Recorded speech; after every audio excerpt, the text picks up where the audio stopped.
Good evening students. आज की class में जैसा कि मैंने बताया था कि एसिड का प्रॉपर्टीज को एक्सप्लेन करेंगे। लास्ट क्लास तक मैंने क्लासिफिकेशन किया है और आज की क्लास में एसिड के प्रॉपर्टीज को एक्सप्लेन कर रहे हैं। तो सबसे पहले हम लोग यहाँ पर इनिशिएट करते हैं। तो हेडिंग देंगे general properties of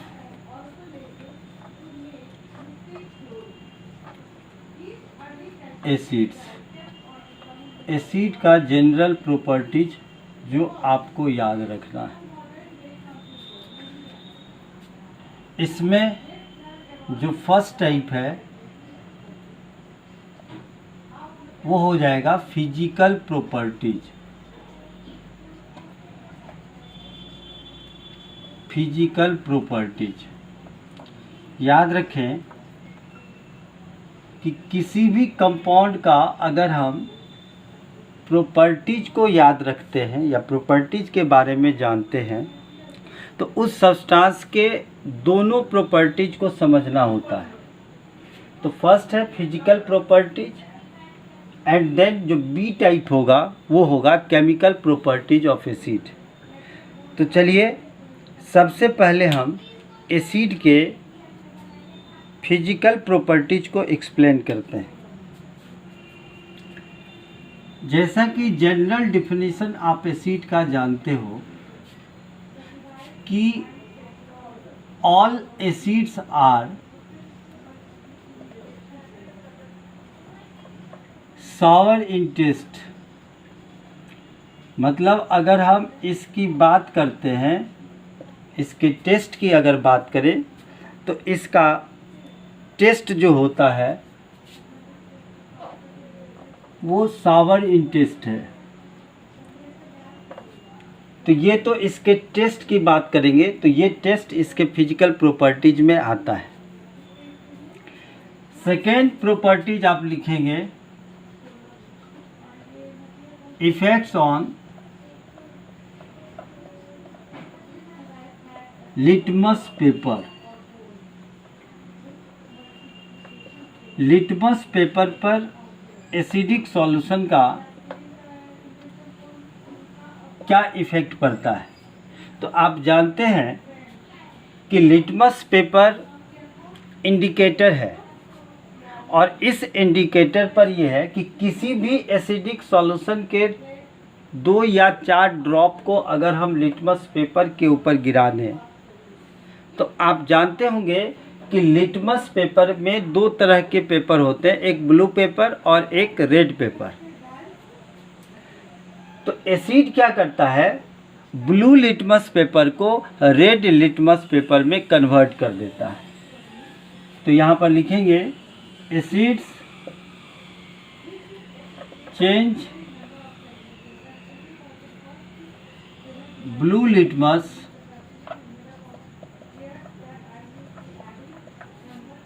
into red litmus paper.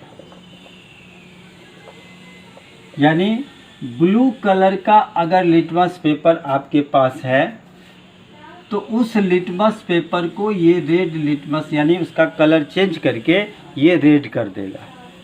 लेकिन याद रहे, आप नोट में यहाँ पर लिख लें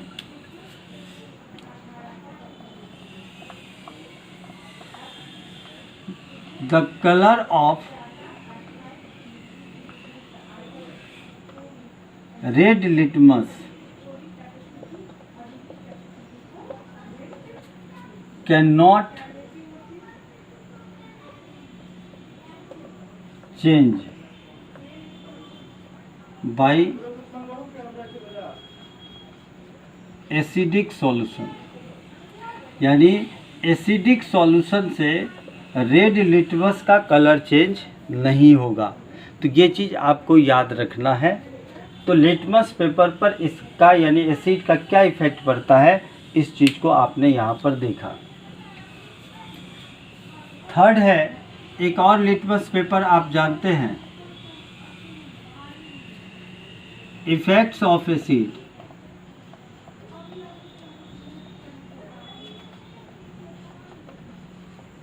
ऑन फिनोल्फ्थलीन।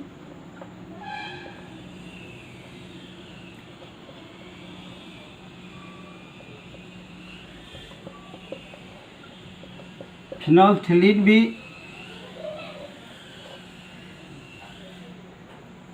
फिनोल्फ्थलीन नहीं, मिथाइल ऑरेंज। आप जानते होंगे कि मिथाइल ऑरेंज भी एक इंडिकेटर है जिसका अपना नेचुरल कलर ऑरेंज होता है, इसीलिए इस केमिकल्स को हम मिथाइल ऑरेंज के नाम से जानते हैं। तो मिथाइल ऑरेंज का नेचुरल कलर ऑरेंज है, और इस मिथाइल ऑरेंज के सॉल्यूशन में अगर आपने एसिडिक सॉल्यूशन को डाल दिया तो ये मिथाइल ऑरेंज के ऑरेंज कलर को चेंज करके रेड कलर में कन्वर्ट कर देता है। तो यहाँ पर लिखेंगे it change, it means acid, acid change orange colour of methyl orange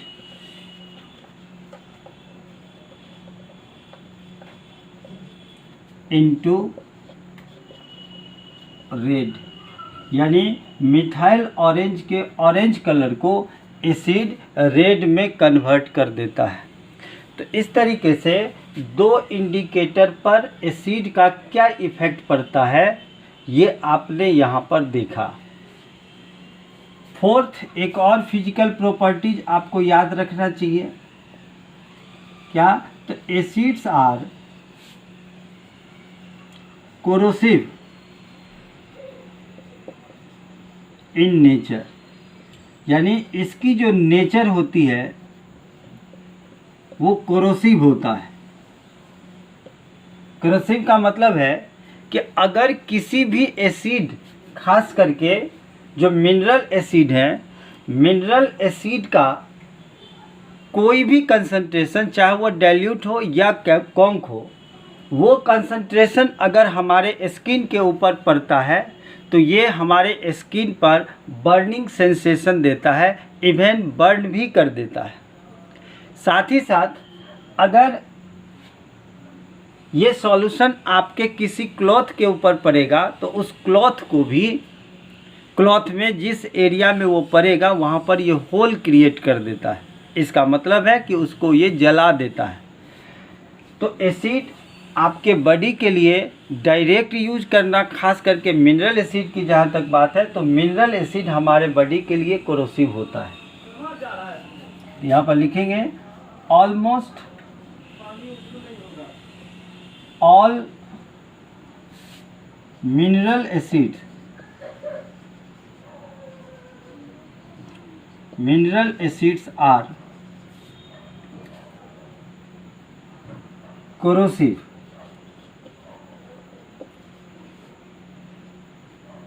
It gives burning sensation,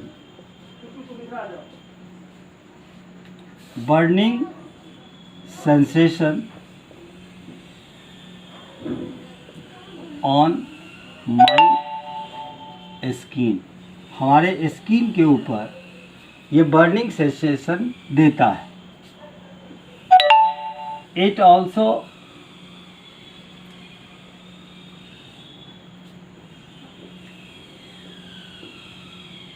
burn the cloth, ये क्लॉथ को भी जला देता है। तो इस तरीके से ये चारों फिजिकल प्रॉपर्टीज आपको याद रखना चाहिए। एक तो ये कि इसका टेस्ट सॉवर होता है, दूसरा लिटमस पेपर पर इसका इफेक्ट ये है कि ये ब्लू लिटमस को रेड लिटमस में कन्वर्ट कर देता है, लेकिन रेड लिटमस के कलर को ये चेंज नहीं करेगा, ये भी आप याद रखेंगे।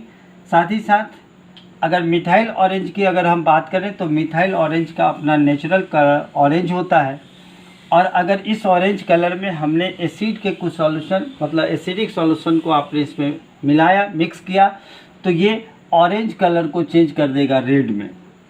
साथ ही साथ एसिड्स कोरोसिव इन नेचर होता है, यानी आपके स्किन के डायरेक्ट कंटेक्ट में अगर ये आता है तो ये बर्निंग सेंसेशन क्रिएट करता है, या फिर अगर किसी कपड़े के ऊपर पड़ गया तो उस कपड़े को भी जला देगा। तो इस तरीके से इन सभी प्रॉपर्टीज़ को आपको याद रखना है। एक और बात जो फिजिकल प्रॉपर्टीज़ में इम्पोर्टेंट है वो ये है कि आप मेटेलिक कंटेनर में अगर एसिड को रखेंगे तो वो मेटेलिक कंटेनर पर अटैक करता है, जिसके कारण मेटल्स का अपना जो कलर है वो कलर चेंज हो जाएगा, और उसके ऊपर एसिड के साथ रिएक्शन करने से एक कंपाउंड का फॉर्मेशन होगा, जिस कंपाउंड का लेयर उसके ऊपर बैठ जाता है। तो ये चीज़ भी आपको याद रखना है। यही कारण है कि आप किसी भी एसिड को मेटेलिक कंटेनर में नहीं रखते, उसका मेन वजह यही है। यानी फिफ्थ प्रॉपर्टीज आप याद रखेंगे, effects of acid on metallic container. इसी क्वेश्चन को ऐसे पूछ सकता है कि आप किसी भी मेटेलिक कंटेनर में एसिड को स्टोर क्यों नहीं रख सकते। तो याद रखना है कि acids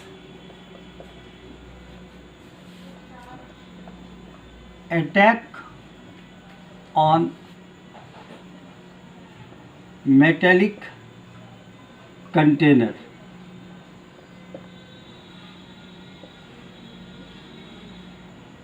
and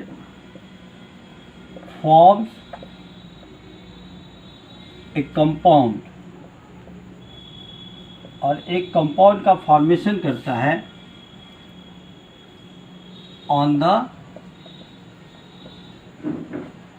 surface of that container. उस कंटेनर के सरफेस पर उस कंपाउंड का लेयर डिपॉजिट हो जाएगा और वो डिस्कलर हो जाता है।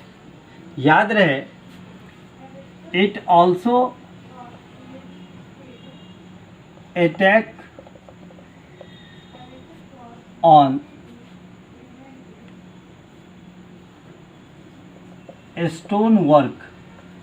जो भी स्टोन वर्क किसी भी क्लॉथ में रहता है उस पर भी इसका अटैक होता है, यानी उसकी भी शाइनिंग ख़त्म हो जाती है जब उस पर एसिड का अटैक होगा। तो इस तरीके से एसिड्स के इतने फिजिकल प्रॉपर्टीज आपको याद रखना है।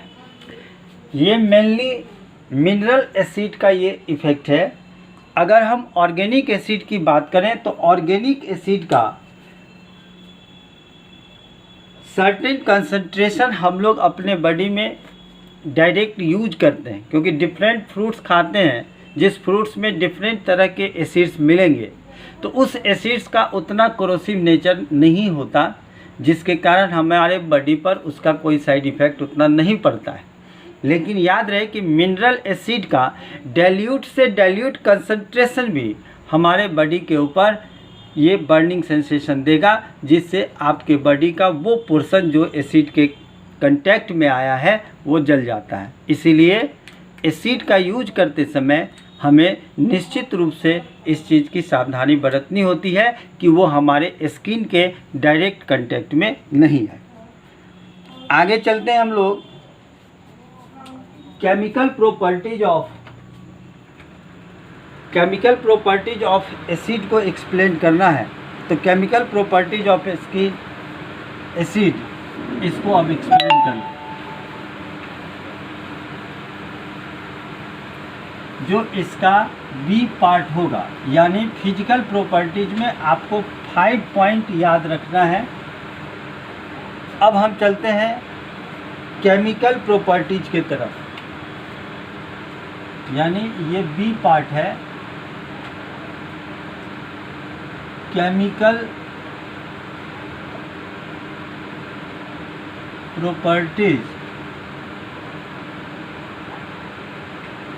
ऑफ एसिड्स, यानी एसिड का केमिकल प्रॉपर्टीज, ये हमें याद रखना है। और ये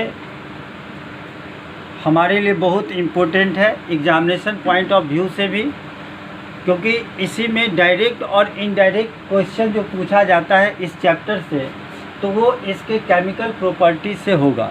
इसीलिए ये जो केमिकल प्रॉपर्टीज आप पढ़ने जा रहे हैं, इसे एकदम ध्यान से बारीकी से पढ़ना होगा। इसलिए आप इसे ध्यान दे के पढ़ें और समझें। फर्स्ट है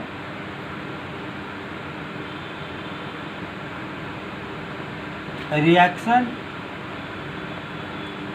of acid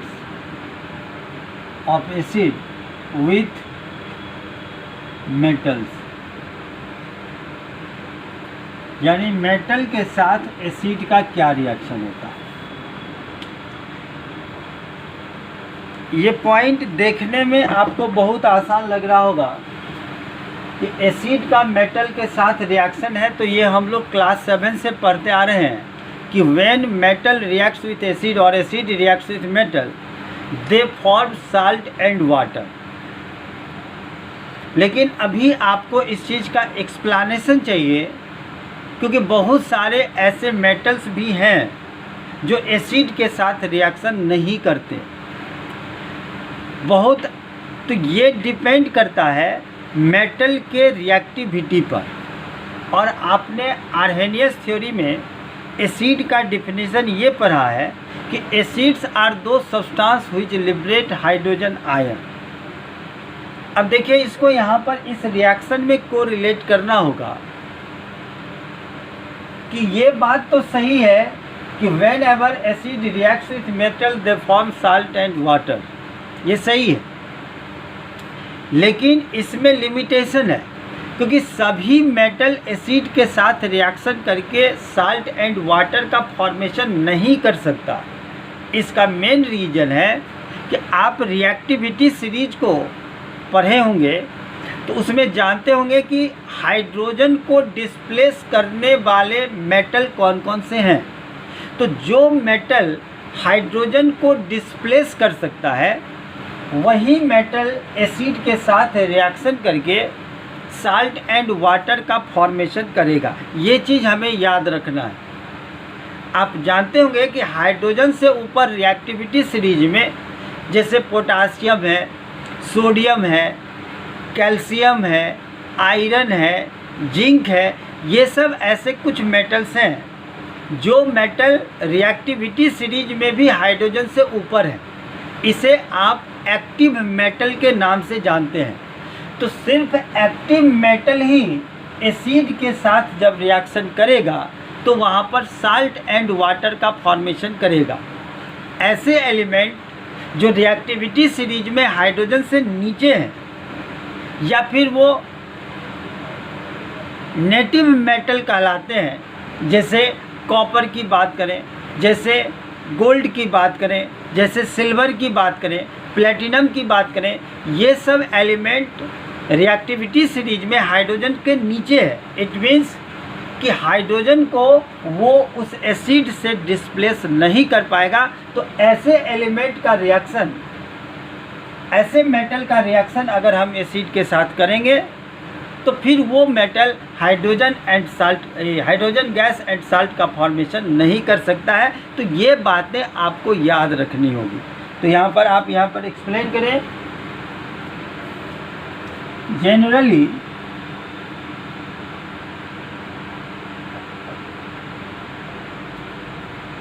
metals reacts with water, reacts with acid, they form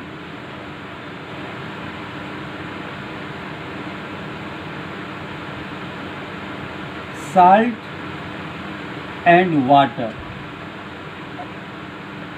Salt and water. It means metal plus acid ये दोनों अगर रिएक्शन करेगा तो ये बनाएगा मेटल साल्ट,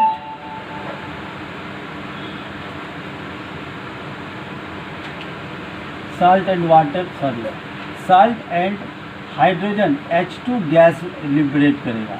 तो metal salt plus H2 gas, तो ये लिबरेट करेगा। ये जनरल केस में, लेकिन आपको याद रखना होगा, तो ये नोट में लिखेंगे यहाँ पर, only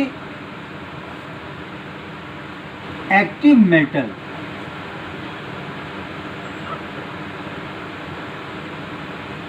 reacts with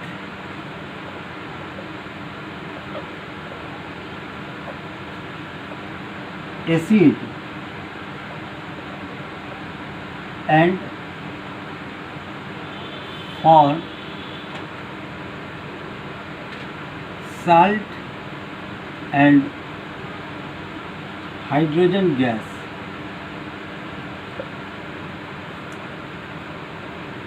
as for example में आप देखें तो हम बात करते हैं, जैसे जिंक का रिएक्शन आपने HCl के साथ कराया, तो जिंक रिएक्टिविटी सीरीज में हाइड्रोजन के ऊपर है, इसीलिए जिंक इस HCl से हाइड्रोजन को डिस्प्लेस कर देगा, तो ये बनाएगा ZnCl2 प्लस हाइड्रोजन गैस, इसका फॉर्मेशन कर सकता है। उसी तरीके से अगर हम सोडियम की बात करें, तो ये सोडियम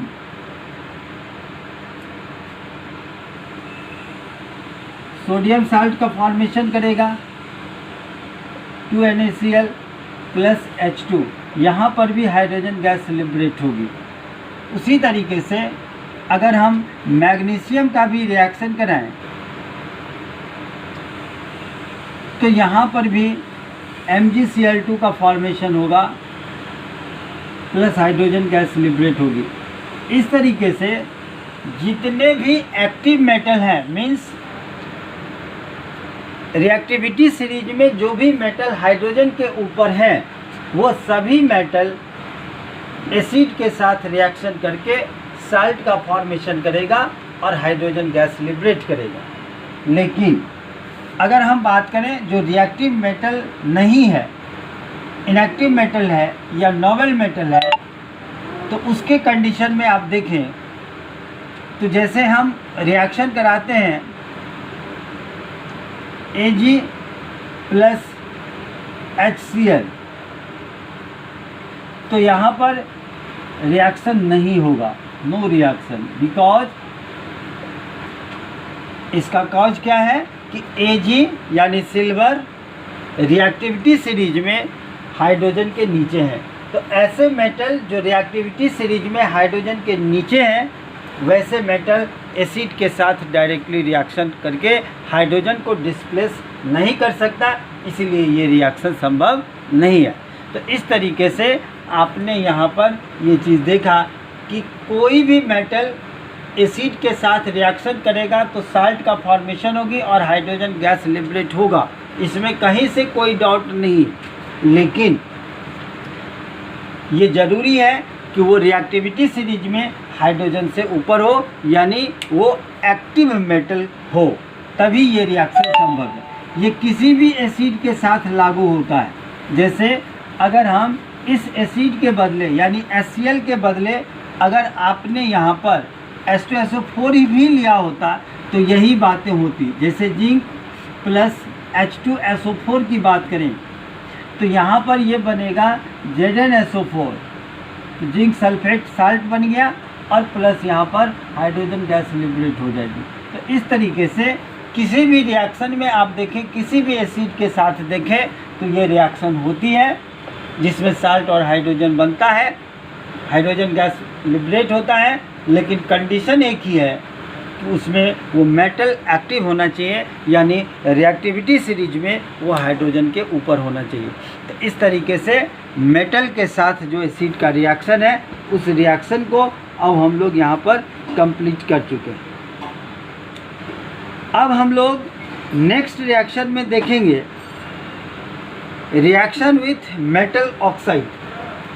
फर्स्ट टाइप तो आपने देख लिया, reaction of acid with metals. अब हम लोग जो रिएक्शन देखेंगे वो सेकेंड टाइप है, जिस सेकेंड टाइप में आप देखेंगे reaction of acid with metal oxide. Metal oxide के साथ इसका क्या रिएक्शन होता है, मेटल ऑक्साइड। तो यहाँ पर भी यही बात है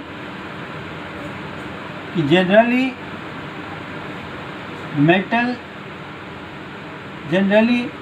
acid reacts with metal oxide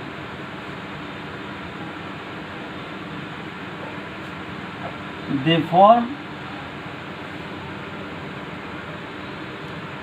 salt and water। यहाँ पर हाइड्रोजन गैस लिबरेट नहीं होगी, यहाँ पर साल्ट एंड वाटर का फॉर्मेशन होगा।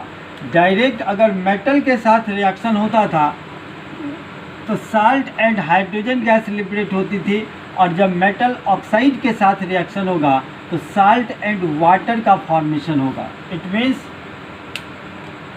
इसका जनरल फार्मूला जो है वो होगा मेटल ऑक्साइड प्लस एसिड। तो ये जो बनाएगा वो होगा मेटल साल्ट, इसका फॉर्मेशन, एंड प्लस वाटर यानी H2O का फॉर्मेशन होगा। तो इस तरीके से इस रिएक्शन में स्पेसिफाई क्या हो गया कि यहाँ पर वाटर लिबरेट होगा, हाइड्रोजन गैस इसमें लिबरेट नहीं होती।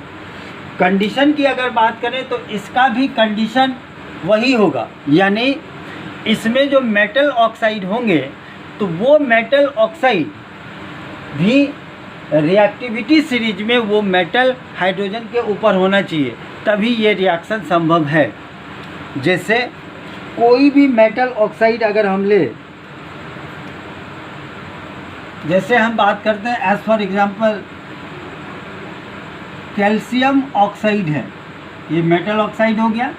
इसका रिएक्शन अगर हम हाइड्रोक्लोरिक एसिड के साथ करें तो यहाँ पर जो कंपाउंड बनेगा यानी जो साल्ट बनेगा वो CaCl2 बनेगा प्लस H2O का फॉर्मेशन होता है, ये चीज़ याद रखना है। तो metal oxide plus acid equals to metal salt and water. तो इसमें आप देख रहे हैं कि वाटर का फॉर्मेशन होता है।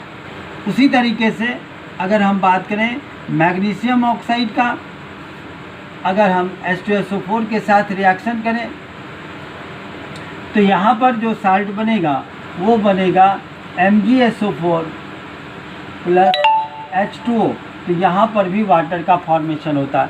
तो इस तरीके से किसी भी मेटल ऑक्साइड का रिएक्शन अगर आप एसिड के साथ कराते हैं तो वहाँ पर इस तरीके से मेटल साल्ट का फॉर्मेशन होता है और वाटर का फॉर्मेशन होगा। तो इस तरीके से आप यहाँ पर दो chemical properties, reaction of acid with metal and reaction of acid with metal oxide, ये दूसरा रिएक्शन का टाइप था। तो ये दो रिएक्शन आपने यहाँ पर कंप्लीट किया। नेक्स्ट वीडियो में मैं इसके और नेक्स्ट डिफरेंट केमिकल प्रॉपर्टीज का एक्सप्लेनेशन करूँगा। आशा करता हूँ कि आप इस वीडियो को देख के इसका भी नोट्स कंप्लीट कर लेंगे, और अगर अभी तक में एसिड चैप्टर से यानी एसिड बेस एंड साल्ट से किसी को कुछ प्रॉब्लम्स हो तो निश्चित रूप से आप पूछेंगे। Thank you.